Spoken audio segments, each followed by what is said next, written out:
For decades, Tina Turner was the queen of resilience. Her voice, her fire, her survival story inspiring millions. But behind the legend was a woman named Anna Mae. And the only man who truly knew her was Erwin Bach, her partner of 38 years. After her death in 2023, he remained heartbreakingly silent. Until now. What he's finally revealed isn't just shocking, it's deeply human. From her final regrets to the private songs she left behind, Erwin's truth unveils a Tina the world never saw. Not the icon, not the survivor, just the woman who found peace, love, and a quiet goodbye. Her final days in Switzerland.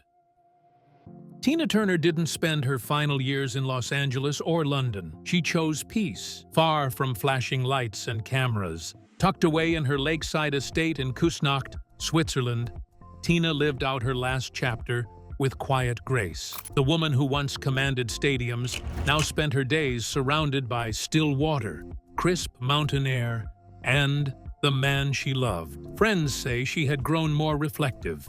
She meditated often.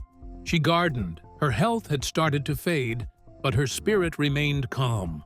One close friend shared, she was tired but not afraid. She just wanted quiet. In 2013, she renounced her U.S. citizenship. She didn't make a statement about it. It wasn't political. It was personal. Tina had found a life in Europe that finally felt safe. A life that was hers, not the industry's. As her illness progressed, she withdrew even more. No social media posts, no interviews, just time with Erwin Bach, her husband, her partner of nearly 4 decades. They shared meals by candlelight, took slow walks by the lake, and lived in a kind of silence only people who truly understand each other can enjoy. When she passed away, it wasn't with cameras outside or headlines flashing. It was quiet, peaceful. She was surrounded by love, in the home she built with her own hands and heart. But while the world mourned the icon, the man who stood beside her for 40 years stayed silent. Until now. Erwin Bach, the quiet pillar. Erwin Bach had always been in Tina Turner's story, but rarely at the center. A former music executive, he met Tina in 1985 when he was sent to pick her up at a German airport. She later said, "I instantly felt something. I didn't know what, but I felt it." They fell in love slowly, privately. He never chased the spotlight. Even after they married in 2013, Erwin remained in the background, her anchor in a world that never stopped spinning. After Tina passed, people waited to hear from him. Tributes came from Oprah, Mick Jagger, and presidents. But Erwin said nothing. No interviews, no press statements, no public memorials. A family friend said he wasn't hiding. He was grieving in the way Tina would have wanted. Quiet, deep, real. For Erwin, Tina was never a legend. She was just the woman who sang to him in the kitchen, who cried on his shoulder when old memories surfaced, who made him laugh over bad movies and pasta nights. His silence wasn't distance, it was a promise. Tina had once told him, "Don't let the world turn my death into a show," so he didn't. And in that silence, the world began to wonder, what was Tina Turner really like behind closed doors? Behind closed doors. Tina at home. The world knew Tina as electric. On stage, she was fire and thunder.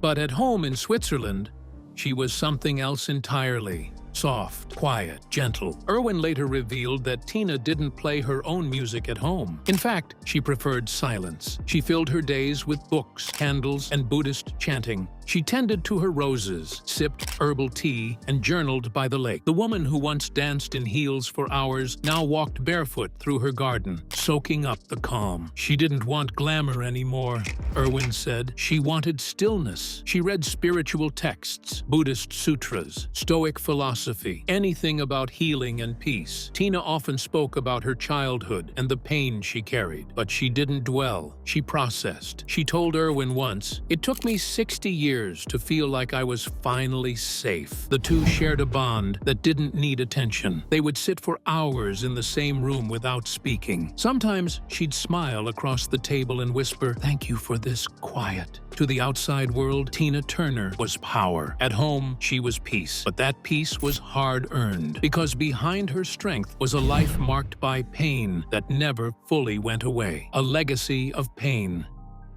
hidden by power. Tina Turner's voice could shatter glass and heal hearts. But inside, she carried wounds that fame could never touch. Behind every song, there was a scar. Childhood abandonment, a mother who left, years of violence at the hands of Ike Turner. Even in her happiest moments, there were shadows. She once told Erwin, "People think I'm so strong. They don't know how often I've broken inside." Erwin shared how Tina would sometimes cry when old songs came on, not because of the music, but the memories they carried. She never fully escaped them, not even with all the awards, the platinum records, or the adoring crowds. She never wanted to be famous, Erwin said quietly. She wanted to be free. She spoke often about Anna Mae, her birth name, the girl she had to bury in order to survive. Fame had saved her, but it had also erased parts of her, and she mourned that. Even in her later years, she struggled with the way the world focused on her pain. "They talk about my survival more than my music," she once said. "I want to be remembered for what I created, not what I endured." But through it all, one act of love would give her a second chance, one that came not from medicine, but from the man who stood by her side, the kidney that saved her life. In 2017, Tina Turner was dying. Her kidneys were failing. Dialysis wasn't working. Doctors gave her a choice: wait for a donor and risk death, or prepare to say goodbye. Then Erwin made a decision that would change everything. He offered her one of his kidneys. Tina couldn't believe it. "I told him no," she later said. "I didn't want to take that from him." But Erwin insisted. "It's not charity," he told her. "It's love." The surgery was risky. There were complications, but it worked. It gave Tina several more years. Years she filled with laughter, long walks, and late-night talks with the man who saved her. She called it the greatest act of devotion she'd ever known, a close friend revealed. It wasn't just about survival. That gift changed how Tina saw love. She once told Erwin, "You've done what no one else ever did. You gave without taking." Their bond deepened. They didn't need stages or cameras. They had each other. And for Tina, that was more healing than any medicine. But even with that second chance, Tina still carried quiet regrets, memories she couldn't fix, and moments she wished she could take back. Her private regrets revealed. Even legends carry regrets. And in her final years, Tina Turner spoke openly, though softly, about the things she wished she could have changed. According to Erwin, there were 3 that weighed on her heart more than any others.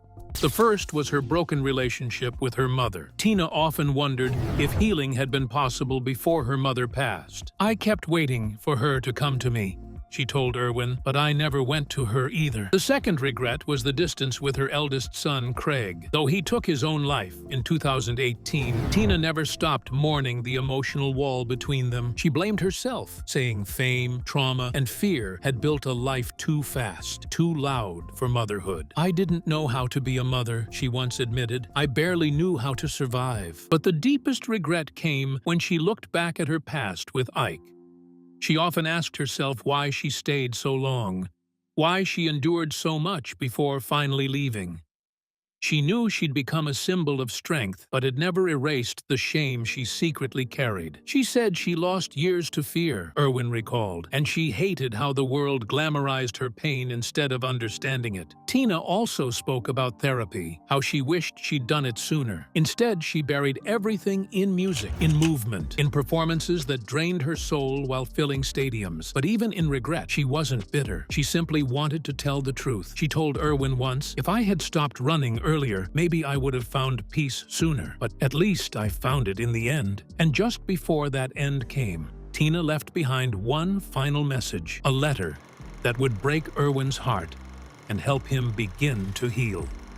Tina's final letter, 2 weeks before she passed, Tina gave Erwin a sealed envelope. She didn't say much, just smiled softly and said, "When the time comes." After her funeral, when the house was quiet and the world had moved on, Erwin opened it. Inside was a handwritten letter, penned in her unmistakable script. It wasn't grand or poetic. It was personal, real, the kind of letter written by a woman who had nothing left to prove. She thanked him for saving her life, for never trying to control her, and for being the first person who made her feel safe in silence. "You restored my belief in love," she wrote. "You gave me peace, not promises, and I finally stopped running because you stood still with me." There were memories in the letter too, small, tender moments, cooking late at night, laughing at bad movies, holding hands in the middle of the night when she couldn't sleep. She called those moments the real show. The letter ended with a request: protect the woman behind the image. Don't let them forget Anna Mae. Reading it shattered Erwin. Then it healed him, because it was her truth. Not a press release, not a performance, just Tina, as she really was. But as Erwin grieved, he realized there was still more of Tina left to share. Songs she recorded, not for the charts, but for herself. The truth about her fame.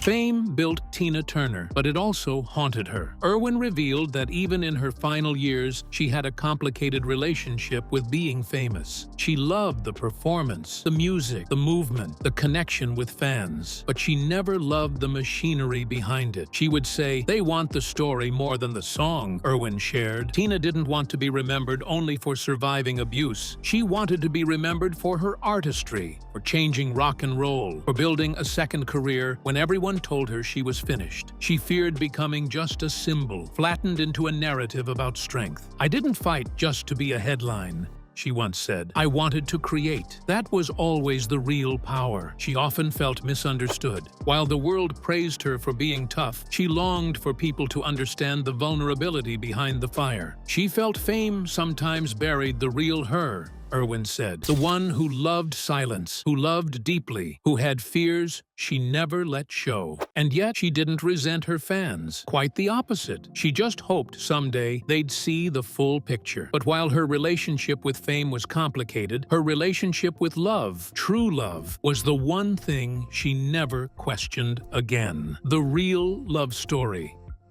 Tina and Erwin didn't fall in love like in the movies. There was no dramatic first kiss or whirlwind courtship. Their story took time, patience, trust. Erwin met her when she was still rebuilding her life. She had already faced hell and wasn't looking for a savior. She didn't believe in fairy tales anymore. At first, she kept him at a distance. But Erwin didn't push. He gave her space, stability, and above all, respect. Slowly, she began to trust again. She told me once, "You didn't rescue me. You waited for me." Their love wasn't loud. It was quiet, grounded. It was built on morning walks, inside jokes, shared meals, and healing silences.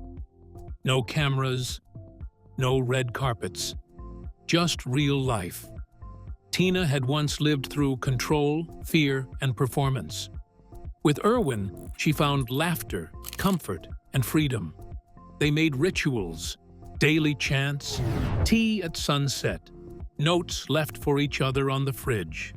Simple things that built a life more powerful than any stage. And in the end, their love wasn't about grand gestures. It was about showing up every day, with nothing to prove. So when the world grieved loudly, Erwin chose something else: silence. A silence that was not emptiness, but a final act of devotion. Erwin's silence was a promise. When Tina died, the world lit up in headlines. Tributes poured in. Her music climbed the charts again. Documentaries re-aired. Fans cried. Celebrities posted. But Erwin Bach said nothing. He didn't speak at her memorial. He didn't post on social media. He didn't do interviews. To many, it looked like absence. But it was something else entirely. Tina asked me not to make a show of her death, he finally revealed. She said, "Let the music speak. Let me go in peace." His silence was a promise kept. While the world celebrated the icon, Erwin grieved the woman. He cooked meals alone, walked their garden paths, read her final letter again and again. He didn't need to say goodbye in front of cameras. He had already said it in 1,000 small ways, in hospital rooms, in whispered prayers, in the way he held her hand when she took her last breath. Now, months later, Erwin says, it's time to speak, not to the world, but for her, for the woman most people never saw. And what he's chosen to share next may be Tina's most intimate gift of all, the music she left behind just for him. And now, maybe, for us too. The unreleased music Tina left behind. Tina Turner never stopped creating, not even in her final years, when her health was fading and the spotlight had long moved on. What the world didn't know was that Tina was still recording. Not for a comeback, not for the charts, but for something far more personal. Inside her lakeside estate in Switzerland, she had quietly built a home studio. It wasn't flashy, no giant consoles or armies of producers, just a space with a microphone, a piano, and warm acoustics. It was a sanctuary for her voice, a place where the music didn't have to be perfect. It just had to be honest. She called them her truth songs, Erwin Bach revealed.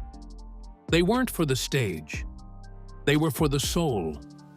These recordings were nothing like the thunderous anthems that defined her past. There were no soaring guitars, no backup singers, no crowd-pleasing crescendos. Just Tina's aging voice. Softer now, more textured, with gentle piano, maybe a cello humming underneath. They were lullabies for the soul, confessions set to melody. The lyrics were intimate, unguarded. She sang about growing old in a world that immortalized her youth. She sang about peace, forgiveness, and letting go. She sang about Erwin, about Craig, about fear, death, and the kind of love that survives the end. One track, recorded just a few months before she passed, is simply called Still Here. Erwin described how she stepped into the booth, took a breath, closed her eyes, and sang the entire piece in a single take. No edits, no playback. Just tears rolling silently down her face. She wasn't performing, he said. She was releasing something, like a goodbye in melody. There was no release plan, no label deal. She never announced the songs. But Tina did leave behind a small handwritten note tucked between the studio logs and demo files. In her slanted, unmistakable handwriting, it read, "Release if you feel it helps someone. Otherwise, keep them between us." Now Erwin faces a quiet dilemma. He listens to the songs alone, in the same room where she recorded them, letting her voice echo through the home they built. Some days, he thinks the world should hear them. Other days, he wants to keep them locked away, one last thing that belonged only to them. What's certain, he says, is that these songs hold the realest Tina the world has never heard. Not the icon, not the survivor, just the woman. "They're like letters," he whispered. Letters she wrote in music. Whether they're ever released or not, those recordings are part of her legacy now. Not as a star trying to shine again, but as an artist who needed to speak once more, before the silence came. But these songs weren't just about sound or memory. They were part of something deeper, a spiritual journey that had defined Tina's life for decades and gave her the peace to face death without fear. The spiritual side of Tina Turner. Long before her final days, Tina Turner had turned inward. Buddhism became her anchor. Every morning, she chanted for an hour. Every evening, she meditated with incense glowing and soft bells ringing in the background. Her belief in reincarnation gave her peace. Her faith in karma gave her balance. She believed in energy, not endings. In souls, not bodies. She didn't see death as a wall, Erwin explained. She saw it as a doorway, a return. In her final months, Tina didn't panic. She didn't resist. She accepted. She often spoke about the soul leaving the body like light going home. She called it an exhale that never has to inhale again. She read spiritual texts aloud, even when her body grew weak. She asked for chants instead of prayers. She surrounded herself with images of water, birds, and sky, symbols of flight, of freedom. And when the time came, she wasn't afraid. "Tell them not to mourn too loud," she told Erwin. "Just light a candle and let me go." But what many people never knew was that Tina's spiritual strength was forged through something she rarely spoke of, her private battle with pain. A hidden battle with pain. For someone who lit up stages for decades, Tina Turner spent her final years in quiet agony. She had been diagnosed with chronic intestinal cancer, and complications from kidney disease continued to wear her down. But she never complained. She didn't want to be seen as weak, Erwin said, not because of pride, but because she didn't want people to worry. Even on her worst days, Tina insisted on getting dressed by herself. She'd shuffle to the garden, holding onto walls or rails just to breathe fresh air. If guests visited, she'd put on lipstick and pretend she was just tired. Pain management became daily life, but she refused strong opioids unless absolutely necessary. She wanted clarity. She wanted to feel right until the end. She told me once, "I've been in pain most of my life. I just learned how to walk through it." In those final months, her body failed, but her spirit never did. She still smiled when the birds sang, still thanked the nurses, still kissed Erwin goodnight, even when she barely had the strength. "She showed more power in those days," Erwin whispered, "than in any concert she ever gave." And in the home they had built together, the one she called her final stage, Tina Turner spent her last days not as a star, but as a woman finally at peace. The home she made in Switzerland. Tina Turner's estate in Küsnacht, Switzerland, wasn't just a home. It was her haven, perched gently above the glassy surface of Lake Zurich, with the snow-capped Alps in the distance and wildflowers blooming along the stone path. It was everything Hollywood wasn't. No paparazzi, no pressure, just trees, wind, water, and stillness. It was the life she had long imagined, but never thought she'd truly reach. The house itself was a reflection of her soul, minimalist, warm, and filled with light. She designed it personally, down to the smallest detail. She chose earth tones, soft browns, sandy creams, deep greens, and made sure every window framed something natural. She hated clutter. There were no walls covered in gold records or posters from her tours. She didn't want to live in her past. "This isn't a museum," she told Erwin once with a smile. "This is where I live. This is me now." Each room had a quiet sense of purpose. Buddhist shrines rested in corners, small altars where she chanted every morning. Music flowed softly through hidden speakers, never her own songs, but often Tibetan bowls, nature sounds, or classical piano. It wasn't a place of nostalgia. It was a space for healing. Locals in Kusnacht treated her with respect, not awe. They waved when she walked into the village, but no one followed her. She was invited to community events like any other neighbor. She hosted intimate dinners with friends, lit by candlelight and filled with laughter, not flashbulbs. She bought flowers from the market, baked in the kitchen, and helped the gardeners tend to her roses. She became part of the community, Erwin said. Not above it, not separate, just part of it. And that gave her more joy than any crowd ever did. Mornings were her favorite. She would walk barefoot across the warm wooden floors, open every window to let the lake breeze in, and sit quietly with a cup of green tea. Sometimes, she and Erwin wouldn't say a word for hours, just sharing the silence, watching the water move. She often told him, "This is the life I thought I'd never have.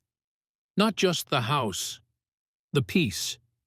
To Tina, that estate wasn't a retreat. It wasn't where she hid. It was where she arrived. She called it her real beginning, not the chart-topping hits, not the awards, but this quiet, sacred place where she could finally just be Anna Mae. She didn't need to be Tina Turner anymore, Erwin said. She was whole.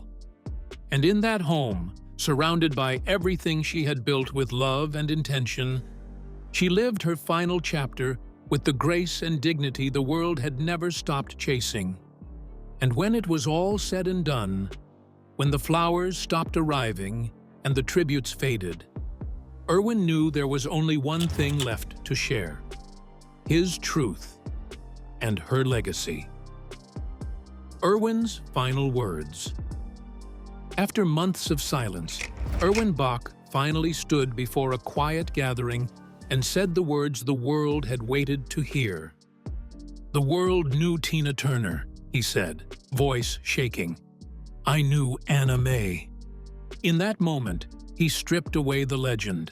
He spoke not of costumes, not of gold records, but of the woman who loved too deeply, forgave too slowly, and trusted only after years of learning how. She asked me once, "Will they remember me?" And I told her, "Yes, because I will tell them." He didn't tell stories of stage lights or stadiums. He told stories of home, of silence, of bravery in the face of death. He said her strength wasn't built on fame. It was built on forgiveness, on choosing love after pain. "She didn't just break records," Erwin said softly. "She broke barriers, especially in love." And then, with tears in his eyes, he ended with the words she had once whispered to him on a quiet morning, long before goodbye ever came. She was, and still is, simply the best. Tina Turner gave the world her voice, her story, and her strength. But it was Erwin who held her truth. Now, through his words, we see the woman behind the legend. And in that quiet honesty, we're reminded Tina wasn't just a star. She was, in every way, simply the best.